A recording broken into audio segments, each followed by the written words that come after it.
Bendiciones, amados hermanos, amada iglesia, y a todos aquellos que nos visitan. Qué bueno que podemos estar juntos, alabando a nuestro Señor, glorificándolo a través de este servicio de adoración. Y hemos llegado al tiempo de la predicación de la palabra del Señor. Y les confieso que me acuerdo de las palabras del pastor Spurgeon, que cada vez que iba a predicar decía que estaba pidiéndole fuerzas al Espíritu Santo. Espíritu Santo, fortaléceme. Y así es cada vez que nos acercamos al púlpito a predicar la palabra del Señor, lo necesitamos a Él. Sin Él nada podemos hacer, mis hermanos. Así que manténganse orando por los pastores de esta iglesia, aquellos hermanos que predican entre nosotros y los pastores de iglesias que conocemos, porque aún por más experiencia que pueda tener un pastor, sin Cristo nada puede hacer. Sin la fuerza y la capacidad del Espíritu Santo nada podemos hacer.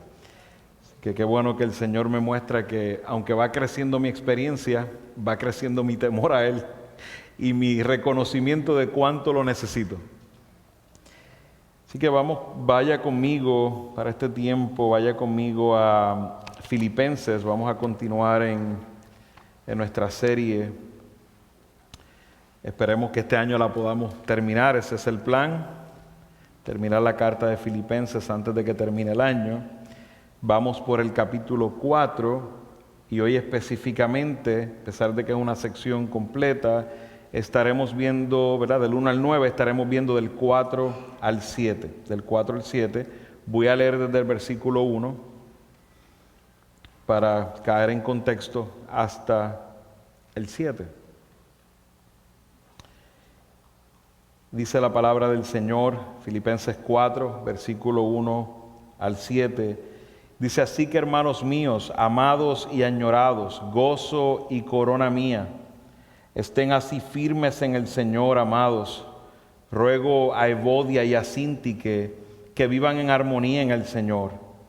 En verdad, fiel compañero, también te ruego que ayudes a estas mujeres que han compartido mis luchas en la causa del Evangelio, junto con Clemente y los demás colaboradores míos, cuyos nombres están en el libro de la vida.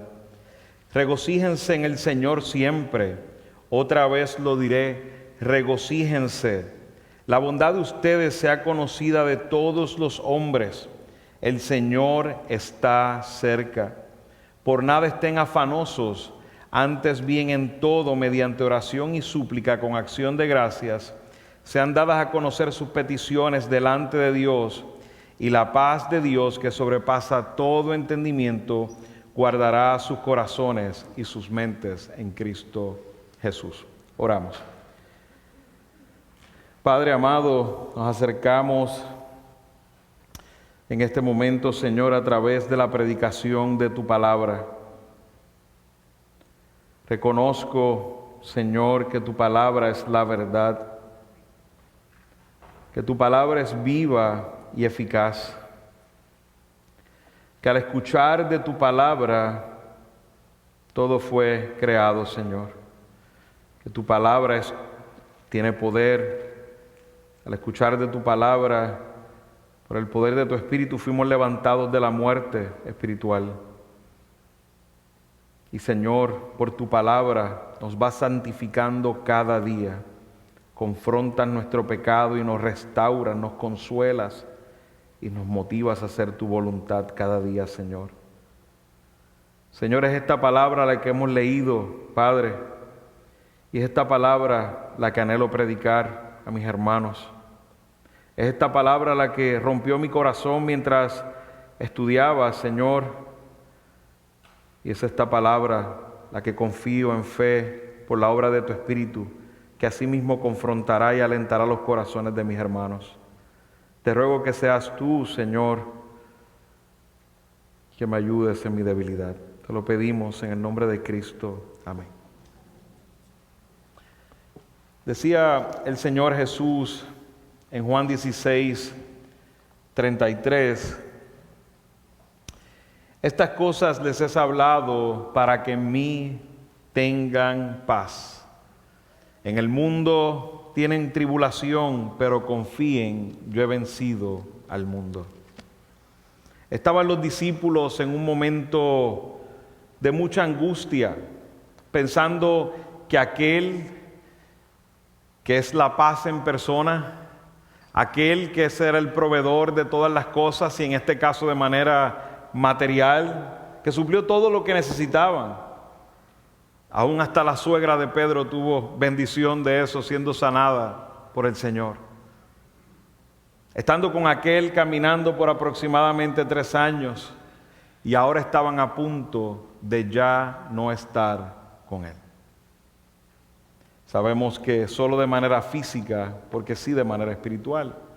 Pero esto creó angustia en los corazones de ellos, hubo inestabilidad, hubo afán en los corazones de ellos.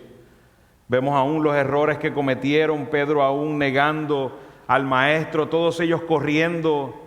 Vemos cómo el tener un corazón angustiado, afanado, trae muchos problemas a nuestra vida. Eso lo conocemos como la falta de paz. El Señor Jesús dijo, en mí tendréis paz.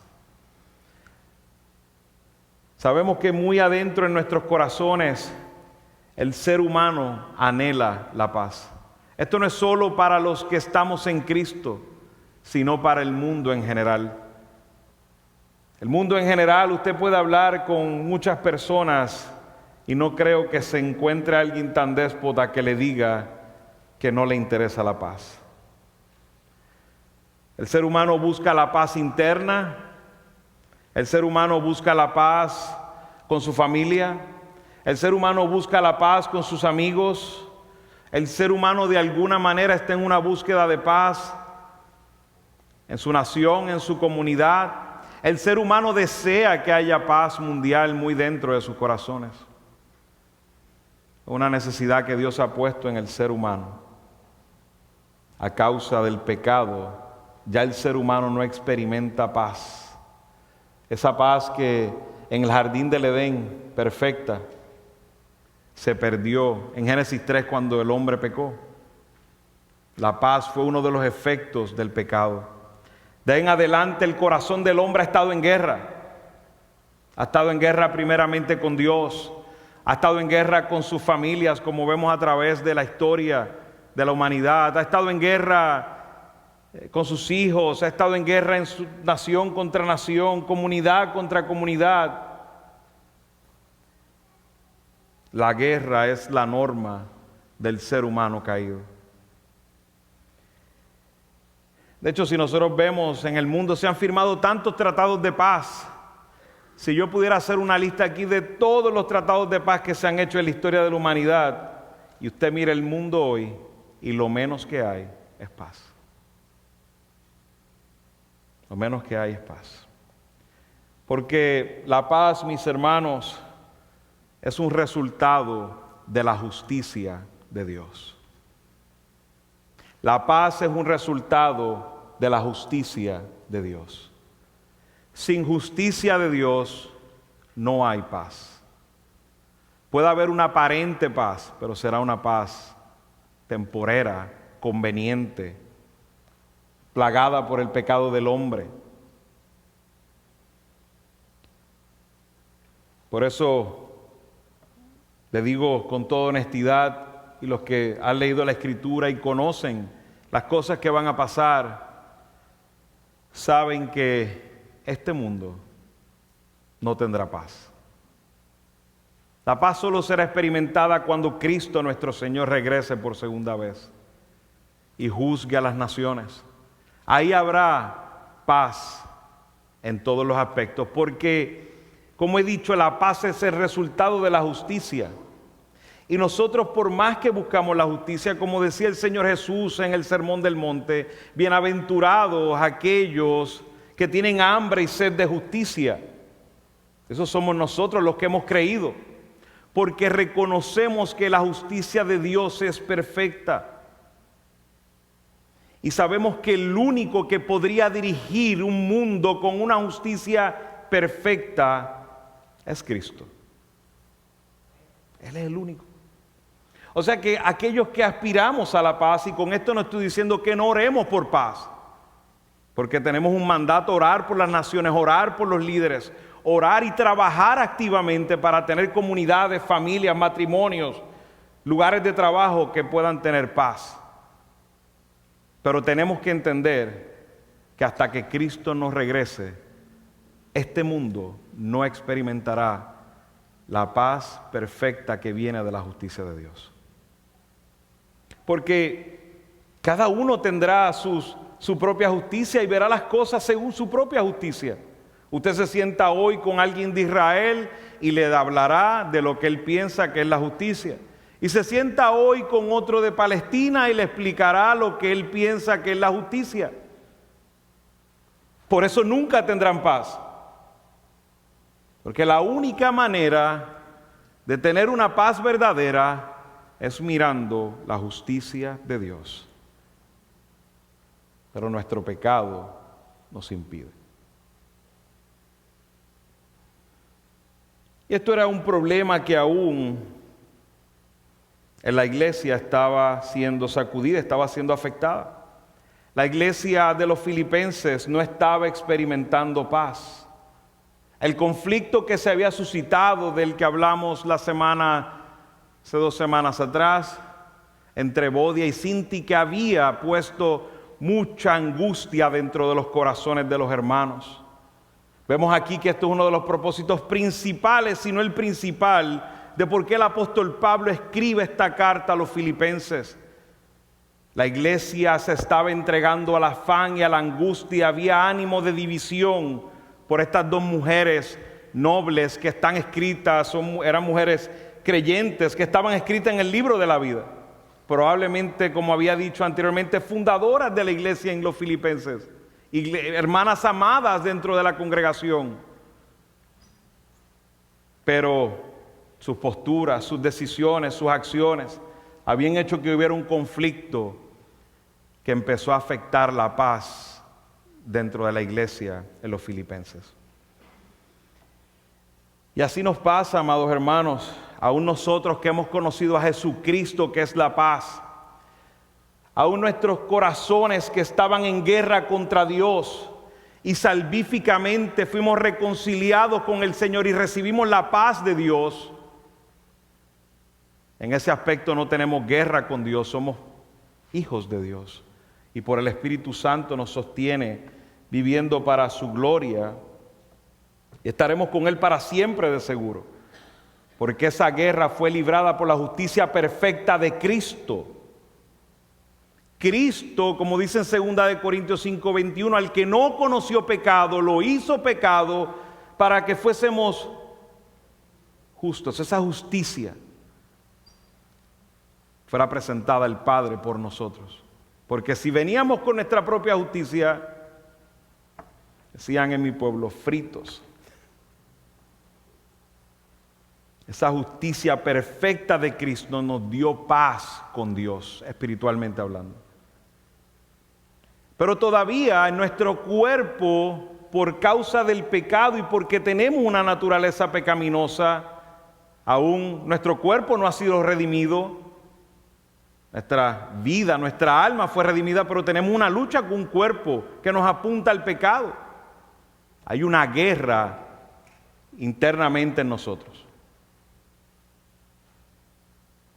Y por eso la iglesia se ve afectada, como está pasando exactamente en la iglesia de Filipenses. Por eso ese ruego del apóstol Pablo a Evodia y a Síntique. Estaban afectando la paz de toda la iglesia. Deseamos vivir en paz, pero no trabajamos en lo que Dios nos manda para experimentar la paz. La paz, mis hermanos, es un fruto. La paz es un resultado. Y hoy veremos en cierta manera cómo podemos mantener esta unidad que nos da paz, que nos trae este fruto de la paz. Y hablábamos la semana pasada y vimos 3 principios de cómo mantener la unidad en medio de los conflictos, sabiendo que esta guerra, este conflicto que se puede formar entre medio de nosotros por nuestro pecado, nos va a traer mucha falta de paz, nos va a traer mucha aflicción. Y discutíamos estos 3 principios y hoy tendremos los próximos 3 principios para conducirnos a la unidad y experimentar esa paz que sobrepasa todo entendimiento. Y lo primero que vimos la semana pasada fue la firmeza. Vimos en ese versículo número 1, estén firmes en el Señor. Vimos que la inestabilidad espiritual conduce a la duda, a la frustración, al desánimo. Las personas que no tienen firmeza espiritual van a caer en tentación de dejar conflictos sin resolver, de traer guerra en vez de paz. Vemos que eso es un verbo imperativo, estemos firmes en el Señor. Debemos buscar esa firmeza espiritual. Pero también haciéndole ruego a Evodia y a Sinti, que le hacía un ruego de que tuvieran esta misma actitud, tuvieran armonía entre ellas. Esto era esencial, esa armonía. Pablo les está diciendo públicamente a Evodia y Sinti que le está haciendo un llamado público, una reprensión pública para que vivieran en armonía, vivieran con una actitud según la que Cristo había mostrado supremamente con su ejemplo. Ellas debían buscar esa armonía, pero aparentemente vemos que ya se había intentado anteriormente y ahora Pablo hace un ruego a la iglesia en general y especialmente a sus líderes. Y vemos ahí en ese versículo 3 y dice: en verdad, fiel compañero, también te ruego que ayudes a estas mujeres. Vemos la comunión, ¿verdad? Vimos la firmeza espiritual, la armonía, la comunión fiel de la iglesia. Vemos cómo esa comunión se da, ese apoyo del cuerpo de Cristo tiene que estar ahí para resolver conflictos. Por eso no nos podemos hacer los sordos, los ciegos, como que no vemos nada. Decía la semana pasada, no puede ser que sepamos que hay hermanos en conflictos sin resolver y nosotros estemos ahí como espectadores sin hacer nada. No. La fuerza de la congregación surge de esa comunión de los unos con los otros y se convierte en la fuerza de cada individuo en particular. La iglesia está llamada a restaurar a quienes han caído en pecado. La iglesia está llamada a llevar las cargas los unos de los otros. La iglesia está llamada a amonestar a los ociosos, está llamada a sostener a los débiles, a ser paciente para con todos, como decía el apóstol Pablo a la iglesia en Tesalónica. Esto es precisamente lo que está haciendo, el llamado que está haciendo el apóstol Pablo a nuestra iglesia a través de la Escritura, a que vivamos una verdadera comunión, una comunión fiel. Este asunto no era liviano. La gravedad del desacuerdo entre Evodia y Sinti, que como mencioné la semana pasada, era tal que necesitaba la ayuda del liderazgo y de toda la iglesia para que se pudiera resolver. Y esto podía traer una división sin duda. Sabemos que no eran temas doctrinales, o sea, lo cual sabemos que eran temas del diario vivir, temas no esenciales, por los cuales ellas debían dejar a un lado sus causas que sabemos que probablemente eran justas. No estoy seguro que eran justas por el vocabulario del apóstol Pablo. Causas justas, porque a veces nos entregamos en corazón, en alma, a una causa justa, pero se nos olvida la causa más importante, que es la causa de Cristo. Qué gracia más hermosa derrama el apóstol Pablo, una reprensión llena de gracia, exhortándolos a que miren hacia adelante y hace mención de que están en el libro de la vida. Le dicen: hermanos, ustedes estarán eternamente juntos. Porque es que se pelean aquí si tendremos una eternidad juntos. Esto no se acabó cuando se mueran o porque te mudaste de iglesia. Y hace un llamado con amor a que ese conflicto pudiera ser resuelto por estas dos hermanas que estarán juntas por la eternidad. Yo espero que hayamos recibido el mensaje la semana anterior y si había alguno con asuntos por resolver, conflictos sin resolver, haya hecho lo debido. Y espero que si aún no, haga lo debido. Y se siente confrontado, no soy yo, es el Espíritu Santo. Haga lo debido.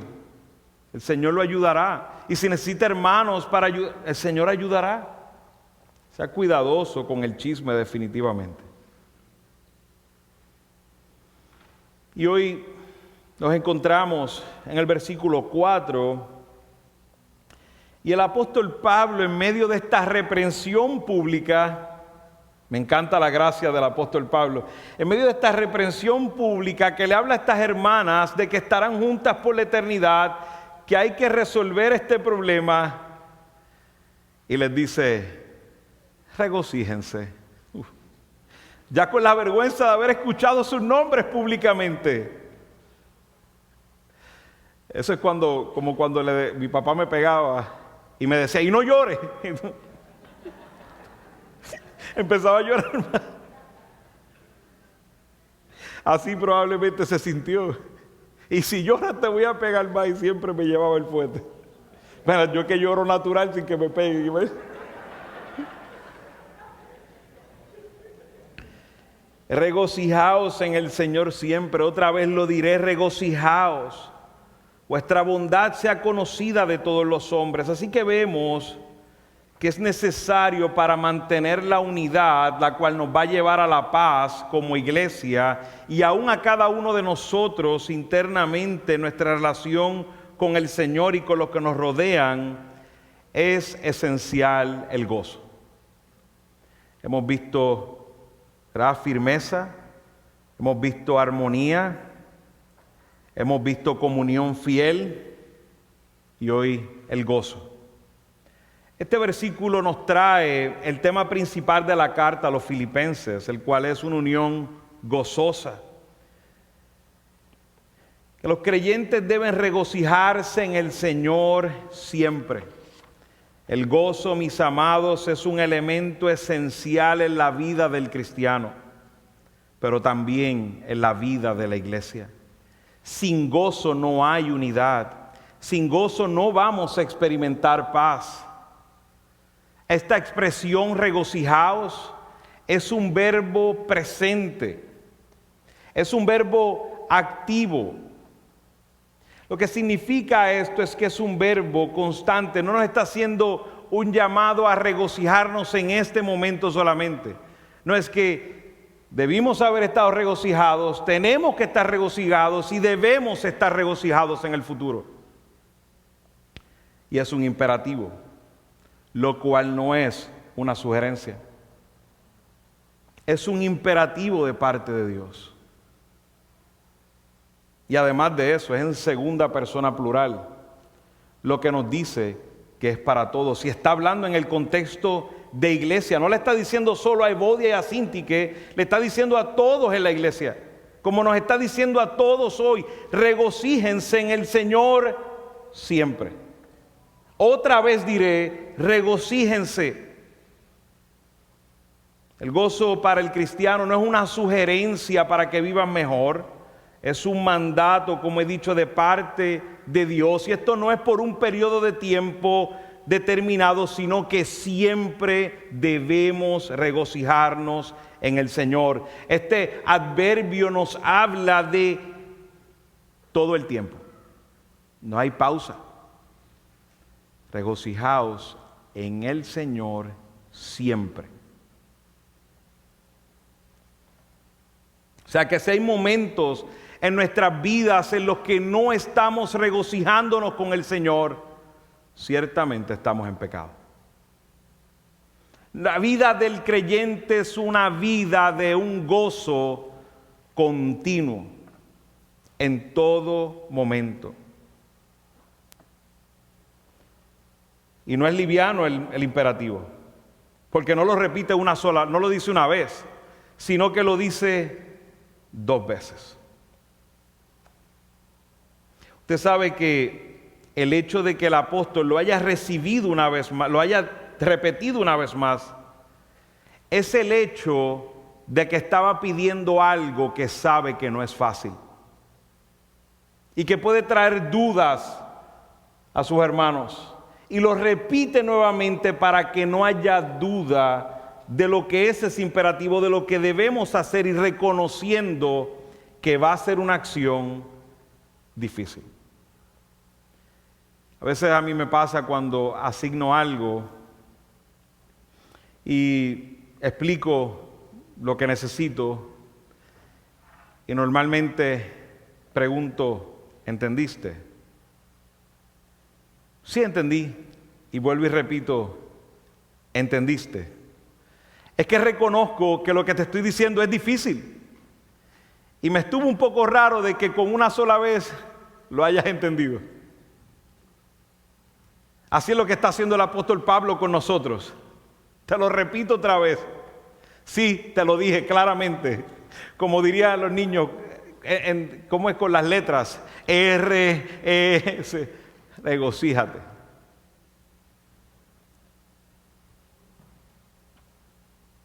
No era fácil en la situación que estaban los filipenses, especialmente en medio de esta situación de Evodia y Síntique. Probablemente habían pecado la una con la otra y hermanos defendiendo las causas de ellas habían pecado el uno contra el otro. Podríamos hoy tener la tentación en medio de cualquier conflicto a decir: Pablo, lo que pasa es que tú no entiendes lo que yo estoy viviendo, Pablo. ¿Cómo tú me dices que yo me regocije en esto? Pablo, tú no has visto cómo fue que me ofendieron y me humillaron. Pablo, tú no entiendes el nivel de esta ofensa que me han hecho. Esto no se le hace a nadie. ¿Cómo tú me pides que me regocije en medio de esto? Pero Pablo vuelve y te contesta: regocíjate. Regocíjate. Porque claro, tomemos en consideración el contexto. Ya nos ha hablado en el capítulo 2 de la humillación de Jesucristo. En otras palabras ¿hay algo más grande que eso? ¿Hay algo más humillante que eso? Que tu Señor, que tu Salvador, solo con el hecho de encarnarse, de salir de su trono, ya hay humillación, pero no fue eso, sino que lo escupieron, lo pisotearon en cierta manera, lo crucificaron en la peor muerte, como un criminal lo trataron. ¿De qué es lo que nos quejamos? Porque es que no podemos regocijarnos. Cuando nos dice que Jesús vivió todo eso, y dice en hebreo, mirando adelante, lo que lo sostenía adelante era el gozo de la obra que haría. ¡Wow! Él es nuestro ejemplo definitivamente. El ejemplo supremo es Cristo. Pablo, pero es que lo que el hermano me hizo no trae gozo. Me trae sufrimiento. Y te diré otra vez, regocijaos. El gozo verdadero del que nos está hablando Pablo no es un gozo que se fundamenta en emociones humanas, que es el problema. El por qué no podemos gozarnos es porque lamentablemente lo estamos viendo fuera de lo que es el gozo del Señor. Porque el gozo que no es verdadero, que es el gozo del que habla este mundo, es un gozo que se fundamenta en sentimientos. Pero Pablo define en esta carta el gozo como una profunda confianza de que Dios controla todo para el bien del creyente y su gloria. Y por eso es que entendemos que el verdadero gozo no toma en cuenta las circunstancias en las que nos encontremos. O sea que contestar con las circunstancias que tienes y poner eso como excusa para no tener gozo, lo único que dice es que no entiendes lo que es gozo. Pero es que no entiendes cómo me siento. Si esa es tu contestación, no entiendes lo que es el verdadero gozo. El verdadero gozo no se fundamenta en cómo te sientas, en cuánto sufras, en cuánto te han hecho, en cuánto te han humillado, en cuántas injusticias han hecho contra ti. El gozo no trata de eso. Ese no es el fundamento del gozo del Señor. El fundamento del gozo del Señor se fundamenta en nuestra relación con Él, reconociendo que Él es soberano sobre todo, que tiene control de todas las cosas y que está más informado que tú de las circunstancias que tienes, y aún te dice hoy: regocíjate. Regocijaos.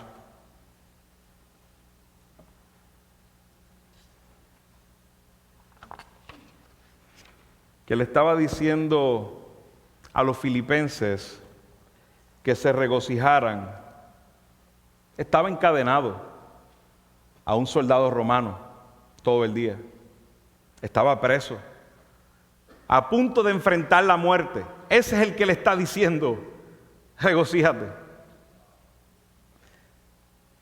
Estaba humanamente hablando en una miseria. Sabemos que espiritualmente no estaba en una miseria. Lo podemos ver claramente en la carta, en una abundancia espiritual. Pero humanamente, con ojos humanos, estaba en la peor miseria. Preso injustamente, listo ya pronto para ir a ver al César, el cual finalmente iba a ejecutarlo. Y ese es el que le está diciendo a los filipenses: regocijaos. Otra vez digo, regocijaos. Y yo, que soy un hombre con buenas emociones, queriendo decir que soy bastante emocional, me imagino al apóstol Pablo poniendo eso, y cuando puso el segundo regocijaos, probablemente se sonrió. ¿Verdad? Y eso lo añadí yo, ¿verdad? Pero es que me lo imagino, la segunda vez dice: regocijaos, y regocijaos. Otra vez diré: regocijaos. Hermano, te voy a asegurar que en tus circunstancias, en las que tienes, no encontrarás gozo. Te lo garantizo. En las circunstancias que tienes no hay gozo. Si hacemos una lista de todos los que estamos aquí y pusiéramos una lista de todas nuestras circunstancias de la vida que tenemos en este momento, de cierto llegaríamos a la conclusión, humanamente hablando, después de ver todas las circunstancias que cada uno tiene, porque este es el problema. Tú piensas: wow, es que nadie sabe lo que yo estoy viviendo. A lo mejor el que está a tu lado está doblemente peor que tú. Si las expusiéramos todas aquí, todos llegaríamos a la conclusión: si el gozo se fundamenta en eso, aquí no hay ninguno que debe tener gozo. Esa es la realidad, hermano. Esa es la pura realidad. Pero Dios nos dice: tu gozo no está en esas circunstancias. Tu gozo está en mí, nos dice el Señor. Yo soy la única fuente segura, confiable, inalterable y constante de gozo.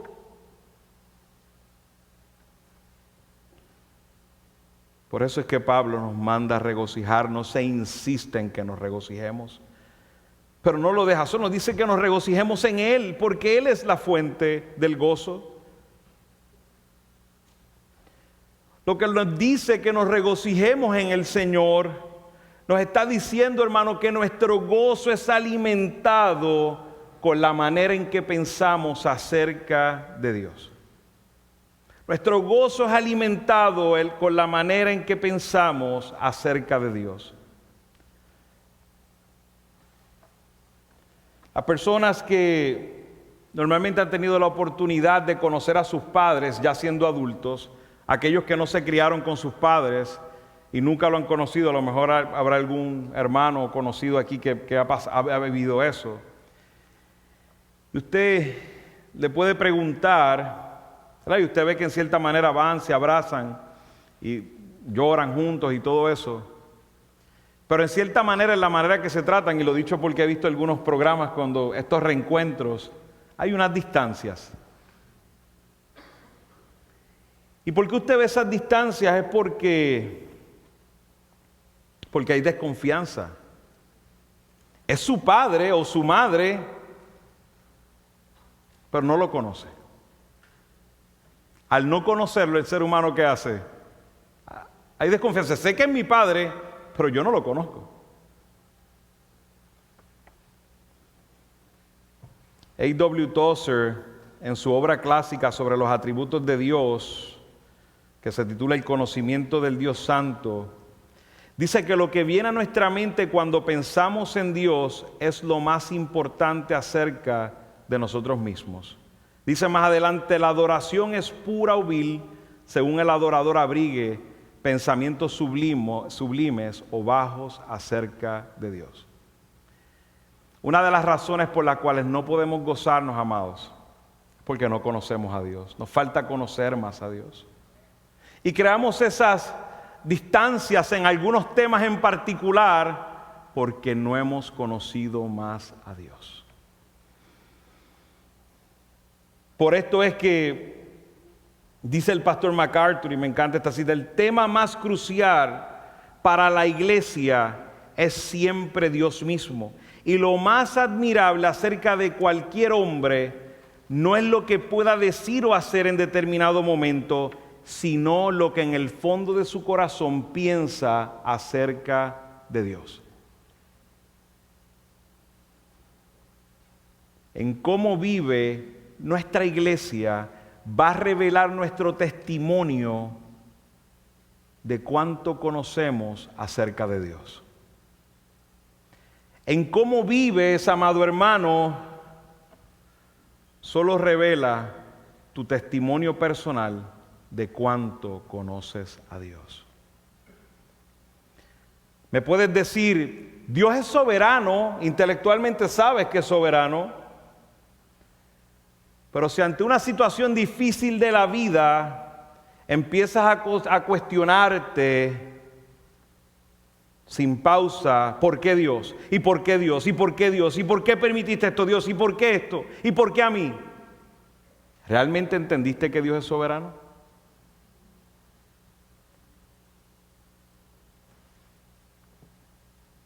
Probablemente no conocías bien la soberanía de Dios.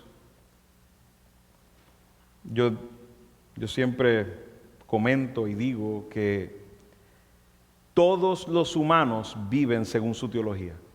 Todos. Tu teología determina cómo vives. Y esto va para los creyentes y para los no creyentes. Y el no creyente dirá, pero ¿cómo que yo vivo según mi teología? Bueno, muy sencillo. Tu teología probablemente es que Dios no existe, ¿verdad? Teología lo que significa es estudio de Dios. Pues tu estudio de Dios te llevó a pensar que Dios no existe. Pues tú vives como que Dios no existe. Tu teología determina cómo vives, cómo enfrentas los problemas, cómo enfrentas las circunstancias. Por lo cual tienes que alimentar tu conocimiento, tu mente y tu corazón del conocimiento de Dios. Si estás viendo debilidad en la manera como enfrentas las circunstancias difíciles, te hago una invitación. Acércate más a Dios. ¿Cómo te debes acercar más a Dios? Acércate a través de las Escrituras. Claro, y debes acercarte en oración también. Porque cuando conoces más de Dios, ahora vas en oración y tu corazón se acerca a Dios. Porque ahora has aprendido que es soberano, pero ahora cuando oras, derramas tu corazón diciendo, Señor, tú eres grande, tú has permitido todo esto, Señor, no hay nada que salga del control tuyo. Y ahora reconcilias tus deseos buenos y malos con la voluntad de tu Padre que has conocido por la Escritura. Es triste, a veces yo veo hermanos en la fe que lo único que hacen es orar y ayunar, orar y ayunar, orar y ayunar. Leen un versículo bíblico y lo otro que hacen es orar, ayunar, orar, ayunar. Y hermano, no tengo nada en contra de que oren y ayunen. No tengo nada en contra de eso, eso es bíblico, eso está bien. El problema es sobre qué están orando. Si no han informado su mente de quién es Dios. Las razones por las que están ayunando serán la voluntad de Dios.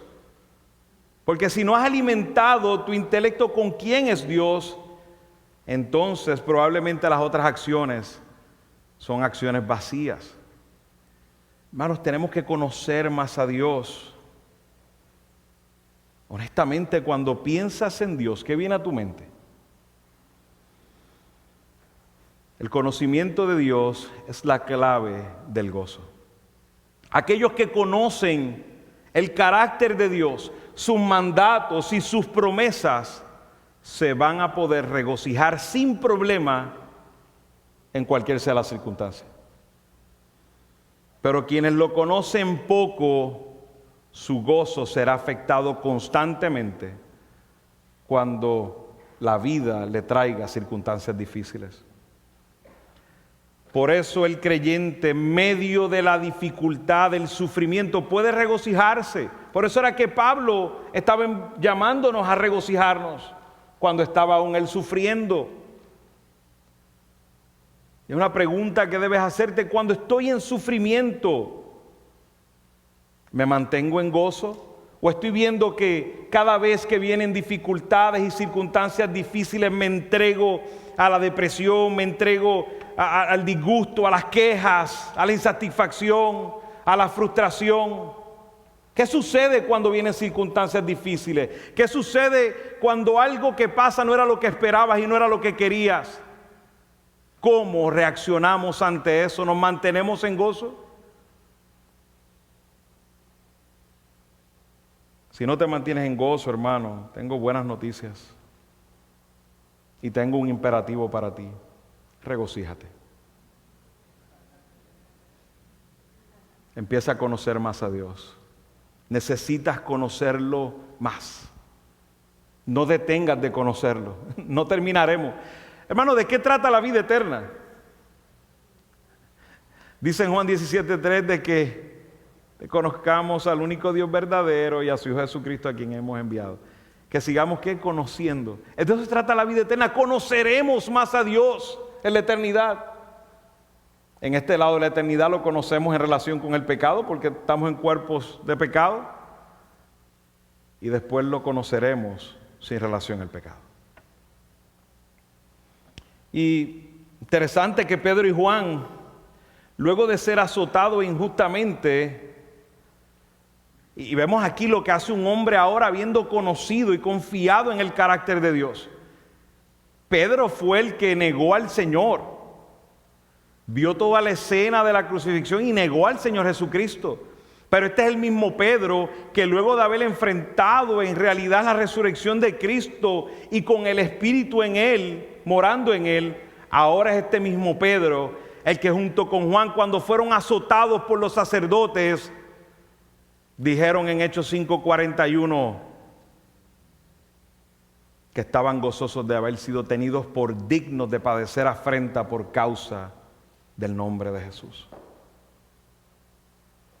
Estaban con gozo sufriendo, con gozo recibiendo los azotes. Algo había cambiado en la vida de Pedro en cuanto al conocimiento de Dios. Y hermanos, ¿cuál es la evidencia del gozo? ¿Cuál es la evidencia de que tenemos gozo? ¿Cómo vemos ese gozo interno manifestado con aquellos que nos rodean? Lo dice en el próximo versículo: la bondad de ustedes sea conocida de todos los hombres. La bondad, dicen algunas traducciones, la gentileza. Esta bondad que se refiere al contentamiento se traduce en generosidad hacia los demás.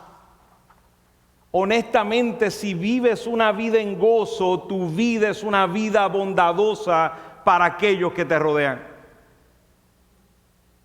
Tienes misericordia ante las faltas de los demás. Cuando ves al otro pecando contra ti, retienes lo que merece, tienes misericordia y das gracia, lo que no merece la persona. Tienes paciencia hacia aquel que te ha hecho daño y ha sido injusto contigo. Retienes las palabras que se merecen. Retienes defenderte y permites que sea el Señor el que te defienda. Eso es una vida llena de gozo, porque reconoce que su gozo está fundamentado en su relación con Dios y que Dios, que es soberano, ve todas las cosas. No tiene que tomar la justicia en sus manos, porque sabe que Dios es totalmente justo. Esa palabra que traducen para bondad tiene tantos sinónimos. Y los busqué todos porque es que una palabra abundante. Trataron de traducir. Yo me imagino al traductor diciendo, ¿cómo podré traducir esta palabra correctamente? Por eso usted ve la Reina Valera lo traducen como gentileza y puede ver otras traducciones. Mire todas las palabras que puede representar. Generosidad, sensatez, benevolencia, amabilidad, magnanimidad, suavidad, bondad, modestia, paciencia, mansedumbre. Algunas frases que pudiéramos poner juntos para definirla: tolerar los defectos de los demás, tratar con misericordia sus fracasos, perdonar sus faltas. ¡Wow! ¿Qué palabra utilizó Pablo? La bondad humilde que produce paciencia para soportar la injusticia, para soportar la vergüenza, el oprobio, el maltrato, sin reaccionar con venganza o amargura. Si tu vida está llena de gozo, estarás contento con cualquier sea tu situación. ¿Por qué? Porque la bondad es lo opuesto al amor propio. Es lo opuesto al amor propio. Porque la bondad habla de desprendernos. El amor propio habla de ¿qué? De retener. Cuando te enfocas en ti mismo, todos los que te rodean se darán cuenta. Solo es cuestión de tiempo. Si tú no tienes gozo, el gozo de Dios, tú estás enfocado en ti mismo. Todos los que te rodean en su momento se darán cuenta. De hecho, no hay ni que ser creyente para darse cuenta, con alguien que está centrado en él mismo. Y esa falta de bondad lo que trae al cuerpo de Cristo es conflicto. Por lo cual esa falta de bondad es una falta de gozo. Porque, amados, quienes se enfocan en sí mismos, lo que causan es que desigualdad, lo que causan es injusticia, lo que causan son mentiras, humillación. Pero sin embargo, el que está en el gozo de su Señor, enfocado en su relación con el Señor, buscando la gloria del Señor, es bondadoso. Y su bondad, como dice el apóstol Pablo, será conocida por todos. Es lo que le está diciendo Evodia y Asíntique. Sean bondadosas la una con la otra. Gócense primero y manifiéstenlo en obras contundentes de que muestra a los demás que hay un gozo verdadero en ti, que has dejado todo atrás y que estás contenta aún con la situación o contento con la situación que Dios te ha permitido vivir.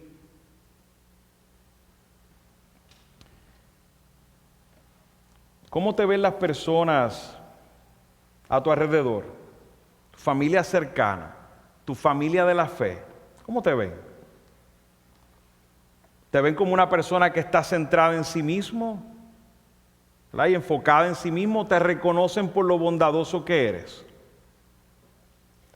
Si vemos falta de bondad, como he dicho, es un indicativo de la falta de gozo. Y debemos prestar atención. Regocijaos en el Señor siempre. Ahora bien, vemos otro de los principios que nos lleva a la unidad y vemos este quinto punto que es reconociendo la presencia de Cristo. Reconociendo la presencia de Cristo. Es interesante que aquí en el versículo, lo vemos en el mismo versículo, la bondad de ustedes sea conocida de todos los hombres. Y luego dice, el Señor está cerca, por nada estén afanosos.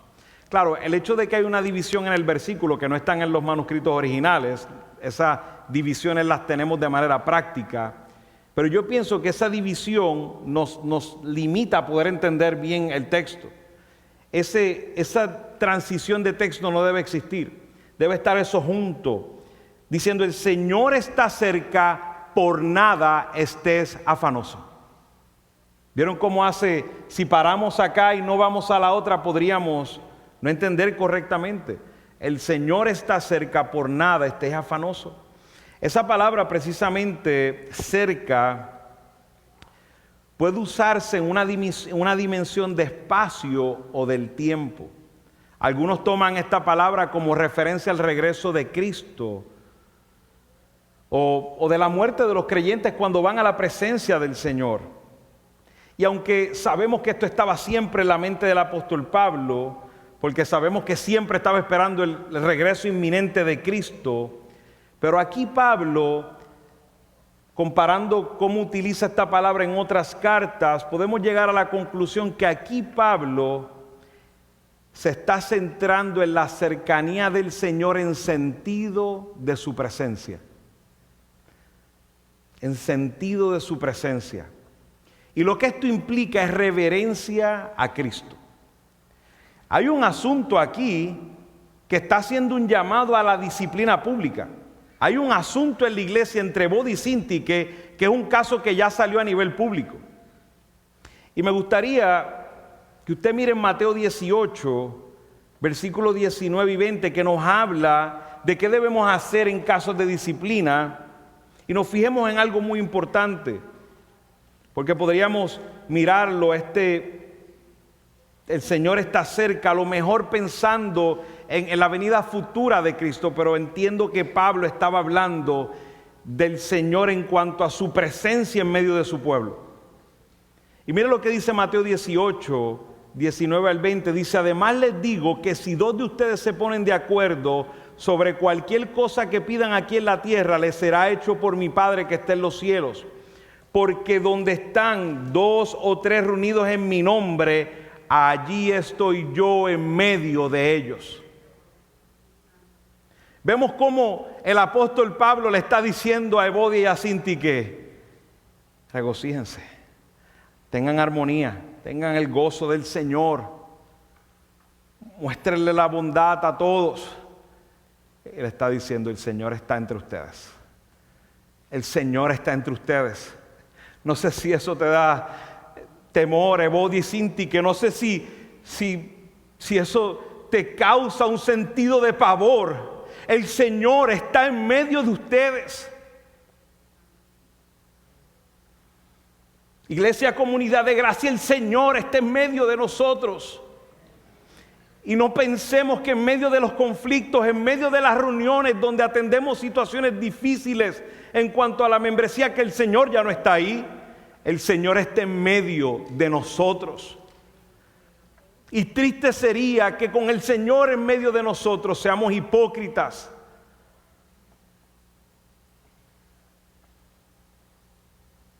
Evodia y Sinti, que como todos nosotros debemos contemplar la presencia de Cristo en medio de nosotros. Cristo no está aquí solo cuando estamos alabando, sino que en todos los momentos donde el pueblo de Dios está el Señor. Y aún más, habiendo leído ese versículo, cuando el pueblo está en conflicto y en temas de disciplina, Cristo está entre nosotros.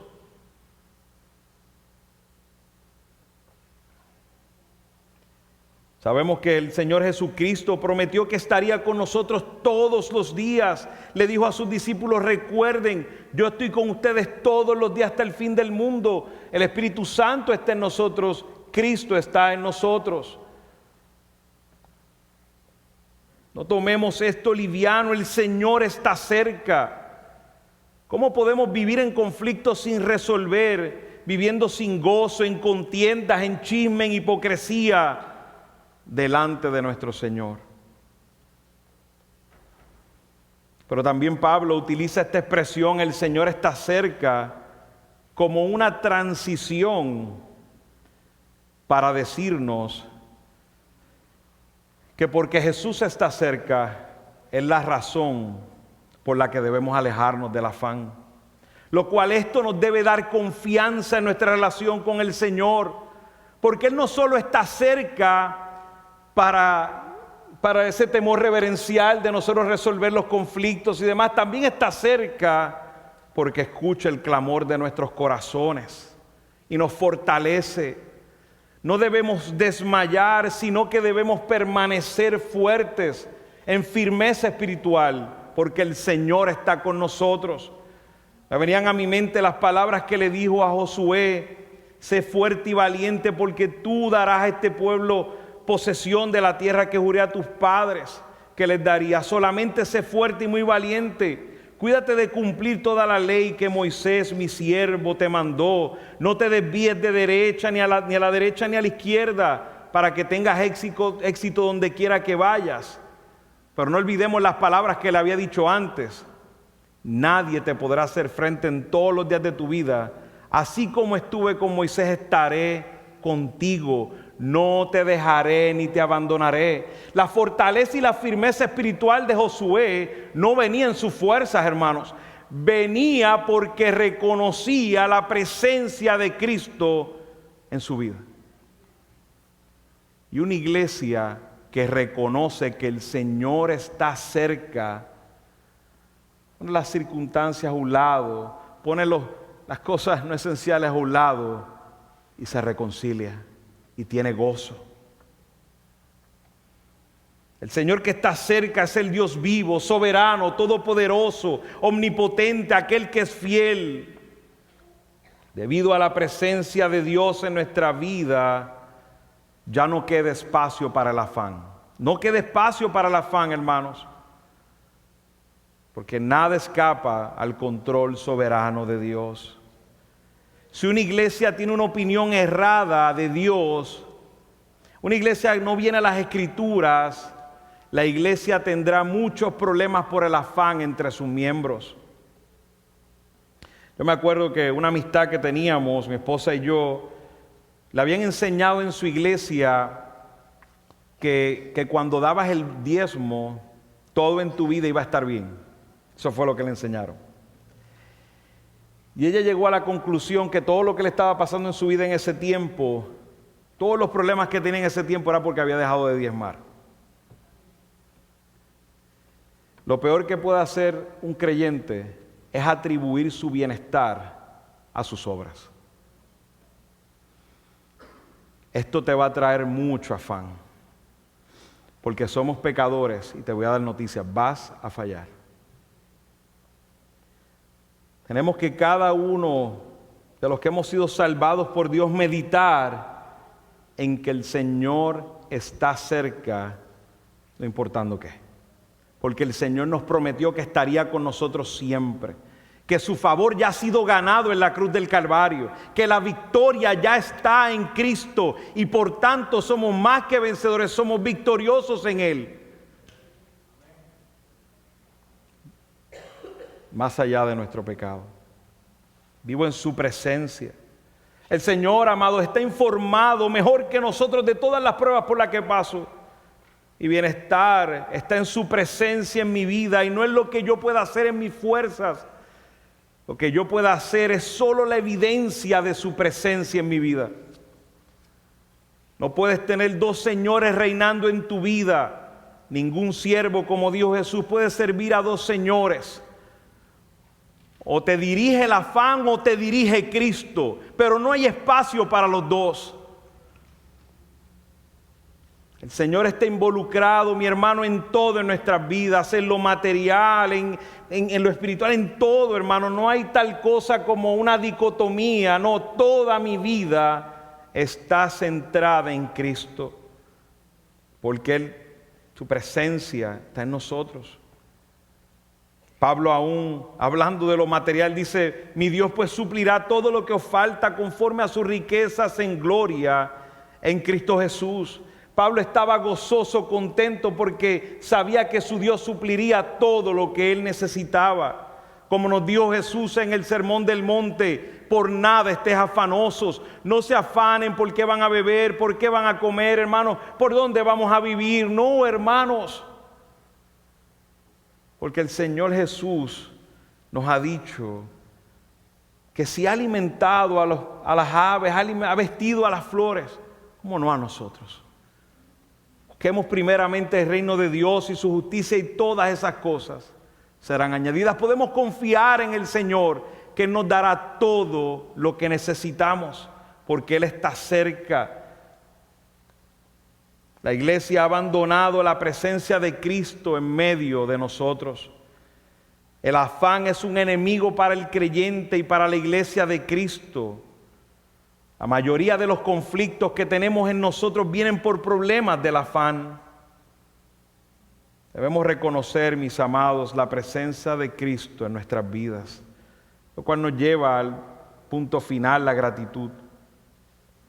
La gratitud. Vemos ahí cómo nos dice que antes bien en todo mediante oración y súplica con acción de gracias sean dadas a conocer sus peticiones delante de Dios. El antídoto para la ansiedad es la gratitud. Los creyentes fieles reaccionan ante las pruebas con una oración de gratitud.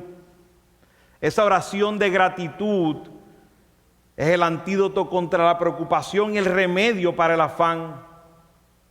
Los creyentes vamos de frente a cualquier problema con un corazón agradecido al Señor, sin duda, sin cuestionamientos, sin echar culpa a Dios, sino que vamos a Él con acción de gracias, aún en nuestros mayores sufrimientos y dificultades. Los creyentes no venimos en rebelión a Dios, sino que nos acercamos confiadamente a Él, y como dice el apóstol Pedro, y echamos nuestra ansiedad en Él, porque Él tiene cuidado de nosotros. Nuestra gratitud a Dios es fundamentada en sus promesas. Es fundamentada en sus promesas. Miren cómo nos dice el apóstol Pablo. Ahí dice, antes bien todo mediante oración y súplica, con acción de gracias sean dadas a conocer sus peticiones delante de Dios. Tú vas a presentar tus peticiones y ya estás dando acciones de gracias por cosas que no has visto. Eso es fe. Eso es fe. Vemos ahí que confiamos en las promesas de Dios. Debemos tener gratitud por el sufrimiento, porque Dios está trabajando en nuestras vidas. Porque sabemos que Él está trabajando en nosotros. Debemos tener gratitud por el poder de Dios en nuestras vidas, por sus promesas, por la esperanza de gloria, por su misericordia que es nueva cada día, y por la obra que Él está haciendo en nosotros y Él terminará. La oración de gratitud, mi hermano, te va a librar del temor y el afán, porque confirma que nuestra vida está en el control soberano de Dios sobre cualquier circunstancia. Y sabemos que al final Él está trabajando para nuestro bien.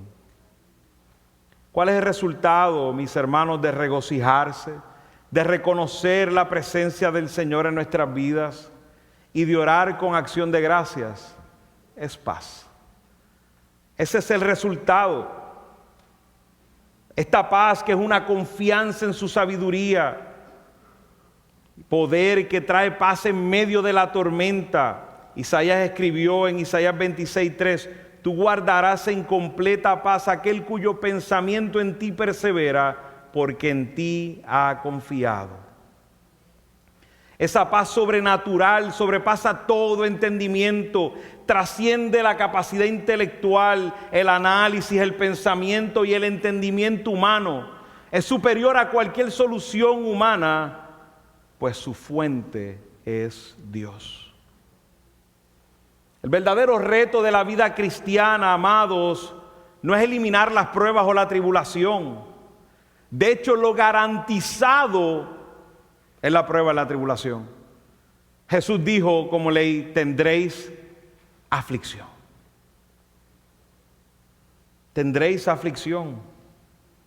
La aflicción es garantizada, pero debemos confiar en que Dios, en sus buenos propósitos, que es sabio, que es soberano y poderoso, nos dará la salida y podamos parecernos, glorificarnos y parecernos más a Cristo. Cuando honramos a Dios confiando en Él en medio de las pruebas, Dios nos bendice con su paz. Y dice, interesantemente, si vemos ahí, la paz de Dios que sobrepasa todo entendimiento, guardará. Ese término ahí era una guardia militar que rodeaba un lugar y protegía el lugar. Y nos dice, si participas de estas cosas, te regocijas, eres firme, al primero, tienes gozo, busca la armonía, reconoces la presencia del Señor, oras con acción de gracia. Estas cosas harán una guardia sobre ti. Así es como se ve la ilustración. Harán una guardia a tu alrededor y te mantendrán con un corazón lleno de paz. Esa paz que protege tu corazón para confiar plenamente en Él. Corazón y pensamiento, nos habla ahí, sus corazones y mentes. Hace referencia a todo tu interior. La verdadera paz, hermanos, no proviene de una fuente humana, solo está en Cristo.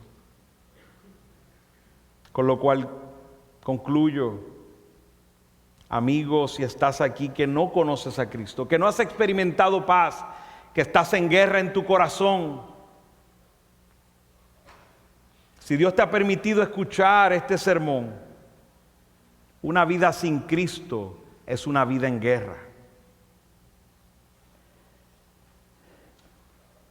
No hay manera de que puedas tener paz, porque tu paz está fundamentada en tus circunstancias, y tus circunstancias pueden cambiar de un día a otro. Ven a Cristo, Él es el único que da verdadera paz. Solo en Él hay paz verdadera. Para experimentar paz tienes que reconciliarte con Dios, y solo a través de Cristo hay reconciliación para el pecador. Por eso es que la iglesia grita a una voz: reconciliaos con Dios. Ese es nuestro trabajo, porque el Evangelio de Cristo es el mensaje de buenas nuevas para aquel que vive en guerra con Dios. Jesucristo es el príncipe de paz. Fuera de Él no tendrás paz. Y hermano, amado, ¿deseas tener más gozo? Conoce más a tu Dios. Acércate más a Él. No busques la paz basada en tus medios, porque va a ser una paz falsa. La paz de Dios es el resultado de una vida con firmeza espiritual, una vida en armonía con la actitud de Cristo, una vida en comunión sana con el pueblo de Dios, una vida de gozo verdadera que se traduce en una vida bondadosa, una vida que reconoce la presencia de Dios y una vida llena de gratitud. Por eso el apóstol Pablo, en una de sus cartas, nos exhorta: estén siempre gozosos, oren sin cesar, den gracias a Dios en todo, porque esta es la voluntad de Dios para ustedes en Cristo Jesús. No apaguen el espíritu. Vemos los mismos elementos. Otra iglesia, y le dio el mismo consejo, porque la paz de Dios es el resultado de aquellos hombres que viven en el gozo del Señor. Damos gloria a su nombre y oramos en este momento. Gracias, Señor. Gloria sea tu nombre, Señor. Tu palabra es poderosa, Padre, y aviva nuestros corazones. Señor, te doy gracias porque nos has puesto Señor, a confrontar nuestros pecados. Señor, estamos tan tentados a vivir sin gozo, Señor, y a veces hasta simplemente no reconocer el pecado de la falta de gozo, Señor. Perdónanos, Señor. Señor, deseamos tu paz, pero quisiéramos que esa paz sea el resultado, Señor, de una vida entregada a ti, de una vida con firmeza espiritual como aprendíamos, de una vida buscando la armonía en el cuerpo de Cristo, de una vida con una comunión verdadera, una vida de gozo, una vida en tu presencia y una vida llena de gratitud, Señor. Líbranos del mal, Padre, ayúdanos a confrontar nuestros corazones cada día y a que escuchemos esas palabras del apóstol Pablo en todo momento: regocijaos en el Señor siempre. Otra vez diré: regocijaos, Señor. Cuando escuchemos las excusas, escuchemos nuevamente: Señor, regocijaos. Te pedimos, Señor, queremos vivir en tu gozo, porque sabemos que tenemos un gozo eterno garantizado contigo, Señor. Permítenos en medio de nuestras debilidades y aflicciones gozarnos, Señor, en las pruebas, en la aflicción que permites a nuestra vida, porque tenemos el privilegio de glorificarte y sabemos que tú estás haciendo una obra en cada una de nuestras vidas, Señor. Y así también como iglesia. Te pedimos estas cosas en el nombre de Cristo. Amén.